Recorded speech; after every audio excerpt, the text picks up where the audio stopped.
चाहते हैं ये बलि, जो लोग अपने भले के लिए जीव हत्या के रूप में बलि देते हैं, तो क्या वो भगवान स्वीकार करते हैं और क्या बलि देना सही है? लेकिन जो लोग बलि दे चुके हैं लेकिन वो फिर भी परेशान है, क्या उनके लिए देखो सही है या गलत है इसका निर्णय हम नहीं कर सकते। भगवान शंकर के तंत्र ग्रंथों में बलियों का जिक्र आया है और उनको मानना पड़ेगा, हम ना माने ऐसा हो ही नहीं सकता।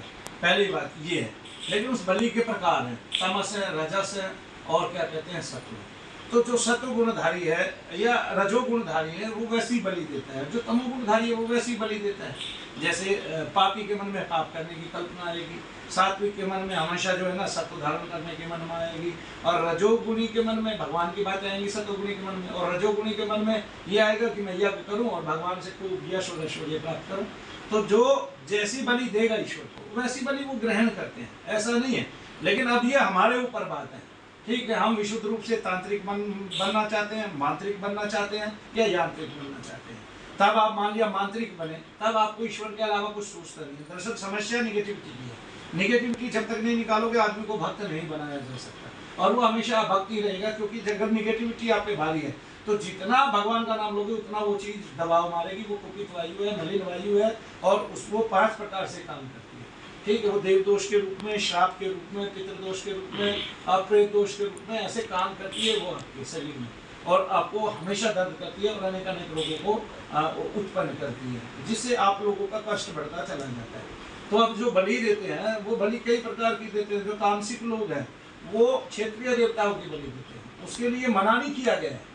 तो वो क्षेत्रीय देवता कौन है जो इस प्रकार की बलि देते हैं? वो राक्षस योनि है। लेकिन जो राक्षस योनि है वो इंद्र के सिंहासन पर भी कब्जा कर लेती है, इसलिए उसको देव योनि के साथ ही गिना जाता है। जो राक्षस हैं वो इंद्र पर प्रभुत्व कर लेते हैं, तो इंद्र के उसको भी पद को भी लूट लेते हैं, तब उसको देव योनि कहा जाता है। ऐसे तो प्रेत योनि देव योनि में आती है, इंद्र पद को छीन लेती है तो देवता बन के बैठ जाती है। और वो उसी तरह के देवता है जिनको हम इस तरह के भोग और बलि देते हैं। मैं इसको प्रश्रय नहीं देता, मैं ये कहता हूँ कि जो भोग आप जो है तमोगुणी भोग देकर जो प्राप्त करते हैं, मैं सतोगुणी भोग देकर प्राप्त करता हूँ। आप केवल ईश्वर को सुगंधित वायु दीजिए, केवल सुगंधित वायु दीजिए, देवताओं को वो ग्रहण करेंगे, इंद्र आप पर प्रसन्न होंगे, आपकी इंद्रियां स्वस्थ रहेगी, मन प्रसन्न रहेगा, और आप ईश्वर का प्रणिधान करेंगे, उसके वाक्यों का अवलंबन करेंगे, शास्त्रों का अवलंबन करेंगे, और जिससे आपको जो है हमेशा शुद्धि प्राप्त होगी, विशुद्धि प्राप्त होगी। आप यजन भजन में आगे जाएंगे, ईश्वर की अनुकंपा होगी और आप अपना आत्मदर्शन करेंगे। जय श्री जी आपसे जानना चाहते हैं, जो लोग भक्ति पूजा पाठ में रहते हैं, जो सदमार्ग पे चलते हैं, तो उन्हीं को इतने कष्ट क्यों झेलने पड़ते हैं? कष्ट, पुत्री कष्ट जो होते हैं वे हम समझ नहीं पाते। हमें पितरों से कष्ट ज्यादा होते हैं संसार में। पितरों के लिए राजा भागीरथ ने 1000 वर्ष तपस्या की, और वो 1000 वर्ष तपस्या करने के उपरांत जो है गंगा जी को यहाँ लिखा है, वो गंगा जी में जब हम जाते हैं, किसी को पितृदोष होता है तो उनका शरीर ऊपर जाता है, किसी ने ध्यान नहीं किया, सबकी खुजलियाँ बढ़ जाती हैं, फोड़े फुंसियाँ हो जाती हैं, बहुतों को दर्द बढ़ जाते हैं गंगा जी में स्नान करने के बाद। वो उन्हीं को बढ़ते हैं जिनको पितृदोष है। अगर 1 लाख लोगों को स्नान कराया जाए तो आप देखेंगे उनमें से 1000 लोगों को कम से कम खुजली होगी और पित्त संबंधी रोग होंगे। तब उनको समझ जाना चाहिए कि हमें ये प्रेत दोष है, और मैं ये साबित करके दिखा सकता हूँ सीधा सीधा एकदम से, कि आप 1 लाख लोगों को लेके आए और उनमें सभी शामिल हो, उनमें पढ़े लिखे सब शामिल हो, और आप देखिए कि बहुतों को दर्द बढ़ जाएंगे गंगा जी स्नान करने से, और बहुतों को खाज खुजली फोड़े फुंसी होने लगेगी। अब ऐसा गंगा जी ने नहीं किया, ठीक है, क्योंकि उसी गंगा जी में नहा के कोई ना कोई चंगा भी होता है।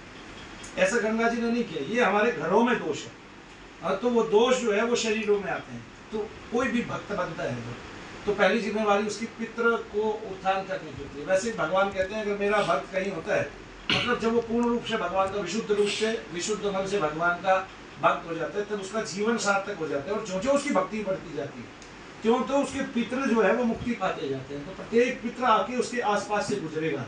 प्रत्येक पितृ के तत्व जो कष्ट पा रहे हैं 10 वर्षों से, 20 वर्षों से, 50 वर्षों से, उस योनि में, पितृ योनि में, तो वो अगर कष्टपूर्ण योनि है उसके लिए, और वो प्रेत रूप में ही रह रहा है हमारे घरों में, और एक्चुअली में था तो वो पितृ, लेकिन रह रहा प्रेत रूप में ही, और उसकी इच्छाएं जो है वो प्रबल थी, जीते जी, और उसको कष्ट हो रहे हैं, तो वो कष्ट आपको महसूस होगा, और इससे आप जो है धीरे धीरे उभर जाते हैं, और तब आपके पितरों का उत्थान हो जाता है। उसके बाद भक्ति फलित हो जाती है। लेकिन जब तक पितरों का उत्थान होता है तब तक आपको कष्ट नहीं होता है। इसको हम कष्ट से ना जोड़ें, इसको हम इससे जोड़ें कि हमें अपने कुल का उद्धार करना है।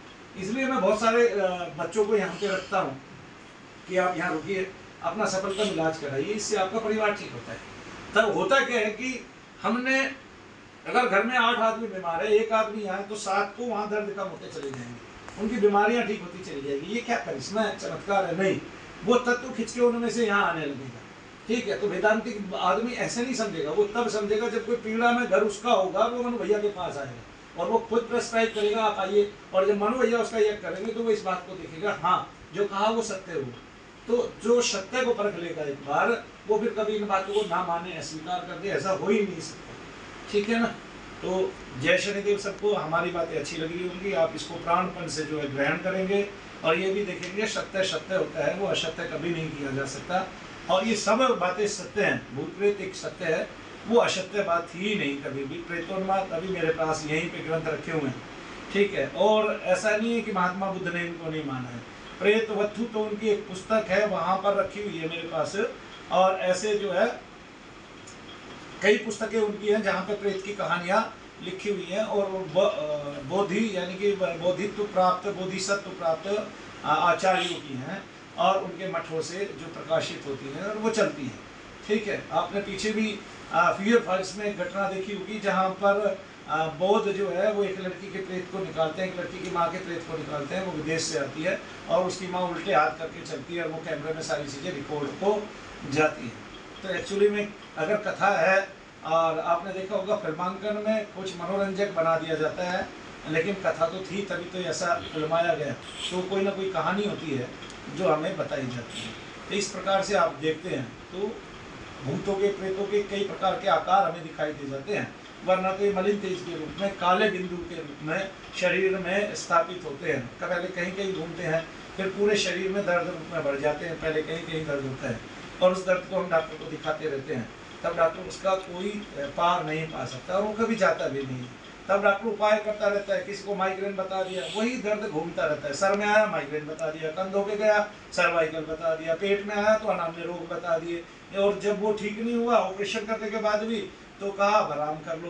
तो ये सब चल रहा है भारत में, और ये भारत की तकदीर ही खराब है, क्योंकि संसार में सभी देशों में शैतान निकाले जाते रहे हैं और भारत की जड़ यहाँ है। यहाँ पर हमारे ऋषि मुनि मनीषी सबसे पहले मंत्रों के द्वारा हमें क्या ज्ञात होता है, क्या प्राप्त होता है, उन सिद्धियों के साथ साथ में ये भी बताते हैं कि प्रेत और पिशाच का इससे नाश होता है, वो भयभीत होते हैं, आपके समक्ष वो उपस्थित नहीं हो सकते, ऐसी बातें भी बताते हैं।